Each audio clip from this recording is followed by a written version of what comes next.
4 weeks ago, we bought this Vauxhall Adam and we set out to install a 2.8 V6 turbocharged engine with 500 horsepower.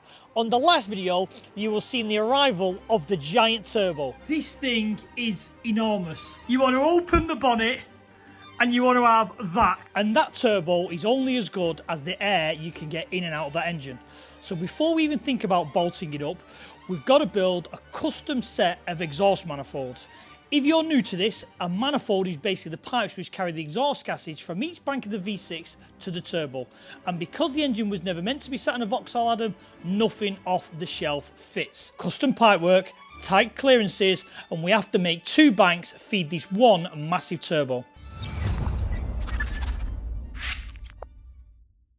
So now we're on to the exhaust manifolds. The factory manifolds on these are well known for degrading. So we're going to make what's called a log manifold. So this is what we're dealing with. This is obviously the front bank, and that's the factory exhaust manifold. So we're going to replicate this, and this is in essence what a log manifold is.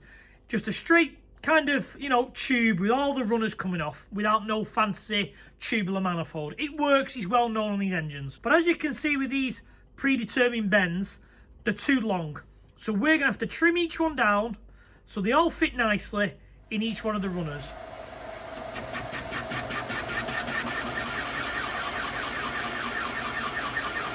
And this is what I have come up with. I've put them in the lathe because obviously you can grip because it's perfectly round. So I've spanned 10mm off this edge, 10mm off this edge, 20mm off this edge, and about 1mm off this edge, maybe 2mm. Perfectly in the center of the ports. So now we need to basically bevel them all. So beveling means solder like this with a V-chamfer for welding. Then I can start tacking, and then we've got one manifold completed.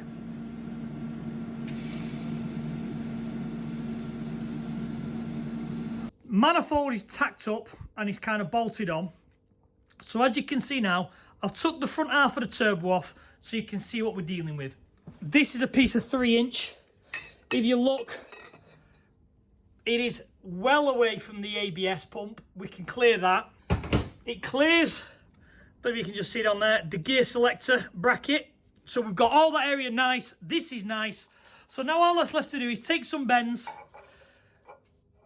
kind of put them in the right orientation and join this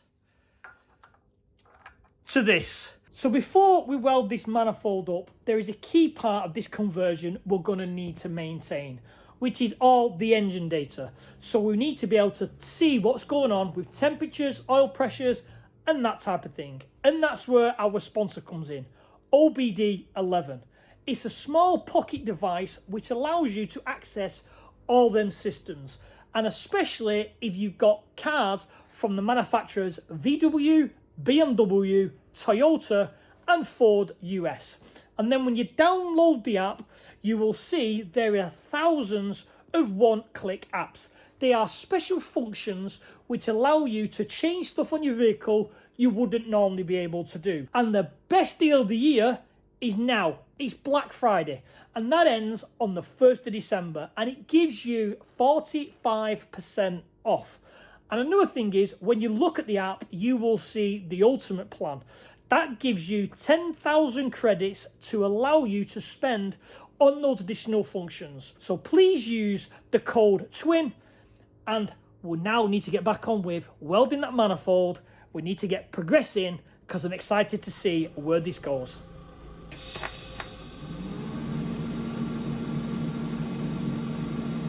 So we have an update of the joint piece. So as you can see, we've joined the log manifold where you saw it there, and we've just come round. We've had to remember to clearance this. This is the oil return for the turbo, which goes into the block. So that's obviously come and clear that, and then it's come up and into the turbo.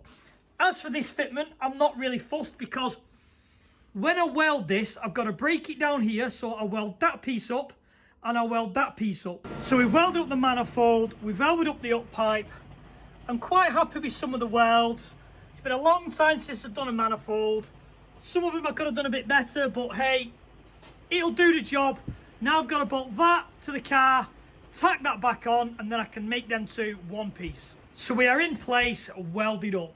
Now, to show you what I meant by that join there, this is how it sits now. And as you can see, everything's just moved with welding and gave us a gap. That's why you kind of do this bit last.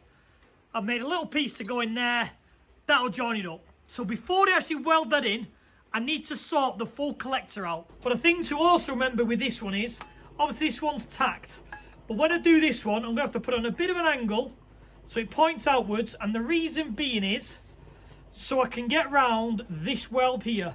Because if I put it there and there's a tube coming off, I'm never getting round this weld. So when building manifolds, you need to always take into consideration areas where you need to get your welding torch into. That's why that one will point off and that one will be straight.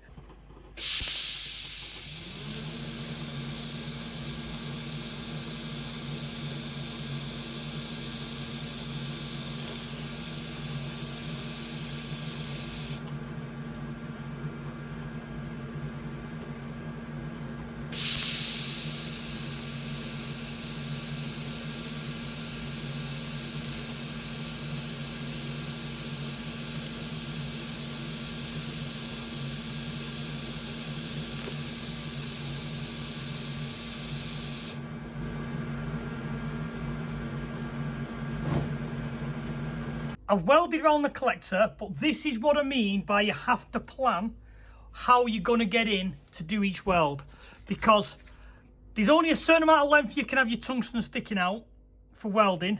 And as you can see, you've got a plan so you can get it in between so you can weld. That's about planning where everything's going to go, how you're going to weld stuff. Because it's not just as simple as pipes to pipes to pipes. You've still got to weld it all. So if you're going to do this type of work, always plan ahead and think, can I get a welding torch in there? And this is kind of where we're at now. This bank is almost done. But the good thing is, when I've all bolted it up now, so we have nice area for an external wastegate. Anyone who doesn't know what an external wastegate is, this is what controls your boost on your turbo. Because obviously air blows out your engine, spins the turbo, and if there's nothing to relieve that air, it's just going to keep building boost. So you have to have wastegates.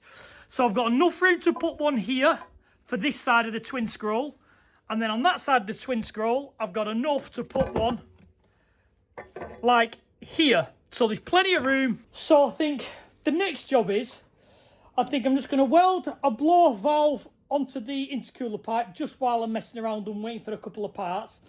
But then it's engine out and then work on the back bank, because technically that's not going to move. So I can work down there and into there without it being in the bay. Blow valve in place where it's going to sit just behind the headlight on this side. Well happy with that. And then if we look down the back, before we take the engine out, and I'll explain why I've done this, is I've put the downpipe on. So basically that's a 4-inch V-band, swages down to a 3-inch tube, and then I've directed it down and ready to go out of the Vauxhall Adam. So now it is finally take this engine out and get that back manifold finished off. Engine out, and we're looking at the back.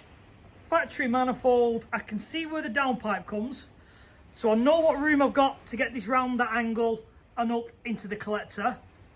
I know I can finish this downpipe off to this area. So let's get this off, let's get the manifold on, because I've also got something else to put in this area. So, rear manifold's now bolted up. We can see obviously what clearance we've got around this downpipe, which we need to come up and, as I say, into this area. But I need to put a V-band on this tube around here somewhere. And the reason for that is, if I welded it in one piece, I couldn't get the manifolds off because it'd just be all be one joined. So by putting a joiner in that area, the back manifold's separate to the front manifold. So let's get on now with constructing this pipe with this V-band in this middle of it. So we have now joined it all together. The only thing left to do is weld round this here, but I'll do that at a later date when I bring the TIG welder over and I can just buzz round it so everything's in the right place. So span the engine round. We need to get on now with the wastegate placement. and we're going somewhere, well, we're going that way, in this area here off the collector. So what I've done is I've 3D printed basically a sleeve to fit over the tube, which will fit nicely on the pipe, so I can basically scribe and cut. So in essence, we want a piece of pipe around this area. So I've cut one already, but if you look, and I'll put that on there, that's right. I've fettled this one so it fits perfectly. So for this one, because obviously it's got to stick out a little bit more so I can get the exhaust pipe of it into there, I need to trim this down so it fits perfectly on that one. Then I can mirror image it on that one, and then that pipe will go on the back, the short pipe will go on the front. I can get my marker pen and now draw around it, and then that there will be an absolute bang on fit for the rear wastegate takeoff, because obviously I've already fettled the first one to fit perfectly on that collector tube, so that there gets me bang on where I need it to go. And this is what we've come up with. So this one is obviously going to sit on there in that way, so the dump tube can come out over the top of the turbo and into the exhaust pipe. So I need to basically weld that onto there, and then same with the rear. That there is going to go in this area. It's a little bit longer, but then that just means then I can take the dump tube out there and straight into the exhaust. I can actually turn that down and have it straight into the exhaust. So that there should mean that wastegate's done, that wastegate's done. Let's get them tacked, because this is the bit I like. We start getting everything in place.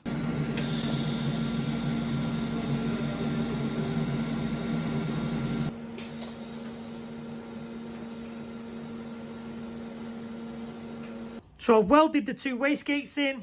They're kind of where they need to sit. Whilst I was there, I've also done, because the turbo had to come off to take the manifold off, I've done the oil feed pipe and I've done the oil return pipe, which goes around the boost pipe. So the next job is obviously now to get these two pipes into the down tube. But before I can do that, anyone who's been an eagle-eyed will see this flange doesn't fit this turbo. That's a T4 flange. That's a T4I flange. And they're about, I think they're about 5 mil out slightly. So I've got a die grinder, basically two of the holes in, and it'll all line up then. Because if you think, if I move the turbo 10 mil that way a little bit with the two holes, 5 mil each side, this down tube then is going to be out. But the logic is we're going to go something like this into there, and then probably just a straight pipe into here somewhere. Who knows? Oh, and I've also welded that flange up.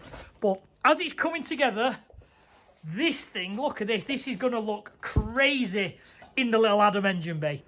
Because I'm a child, I haven't even done the turbo yet. I haven't moved that. I wanted to make some pipes, some wastegate pipes to go into the exhaust. I haven't joined them, but I wanted to do it just so I can have a look what it looks like. Bit of excitement because it's coming together now, and I've even put that pipe on there just so I can visually see it. It looks mega. So let's talk about these areas, because in my opinion, these are the hardest areas on the full job, because you've got a strange angle here, because it's not 100% straight, whatever, and this is obviously on a slope as well. So to make that to that perfect is a bit hard work. So this is how I do it.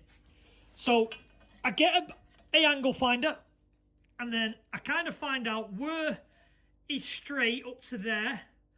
So I reckon we're about 121 degrees-ish, 121, 122 degrees, if you can see there. And then I go on a website called Block Layer. That allows me to put the diameter of this tube, the diameter of that tube, and then it tells you to put in the angle from there to there. So that would be 121, but you have to do 180 degrees minus 121, and that gives you the angle for this. You then print out a form, which then you cut out and it wraps around your tube. You then mark it. You then cut it out as the tube, and then what it gives you is, it gives you a nice fitment. Let's move that there. Gives you a nice fitment to start with, so you're somewhere near. So if you look at that, it's hard to see because the angle. That there is 100% true with that there. I've just got to bring it in a little bit. But it's definitely, if you look at the fitment on that pipe, it's bang on. 2,000 years later. Famous last words. Ignore everything I said because I have no idea what I'm talking about. That was a nightmare. The paper templates did get it somewhere-ish. But this has taken me, by heck, 4 hours to do the 2 little joiners. But we've done it. We've got it where it wants to be. I can get a nice crisp welder on there. I can get a nice crisp welder on there. Look at that for a turbo kit. That is just... You know what's good, right? And what I want to express is, I could have stuck this tube down underneath, but I haven't put it over the top because it looks cool. I've put the turbo in its place because it looks cool. I've done the fabrication all because it looks silly, it looks awesome, and that's the only reason why. There is so many other options I could have done, but I wanted everything to look like it was on show. And come on, that there looks mega. So now it's time to put that in that hole, build it up, and have a look what all this looks like in there. And the moment we've all been waiting for, are you ready? So it's just a little unassuming Vauxhall Adam. KLF's gonna rock you. Nothing, just the first car. And then you open the bonnet. Boom! So here we are. Look at the fitment we have got here. The guesswork on the ground was pretty impressive because that there is just, it's got, I don't know, 2 inch from the bulkhead. That fits nicely. This, if you look, I guess that it might even catch the bonnet, but doesn't catch the bonnet. The only thing I've found is the water pipe that I made, which goes obviously from there to there. This is in the way, so I might have to fettle with turning and messing around. The big headache now is, where do I put a header tank? There's no room. I thought about putting it here, but then it'll block the turbo, and I want the turbo to look cool. I might have to consider something in this area. I don't know, I might take the scuttle panel off, see what's under there, because I don't really know what's under there. For a load of guesswork on the ground, this has come out super impressive. Look at this thing. So I hope you all agree, this looks wild. For no other reason than we can build it. It looks silly. And if you want to see more of this build as we get to the next steps where we try and get it running, please like and subscribe. This is going to be an insane build. So thanks for watching, guys, and I'll see you all on the next video.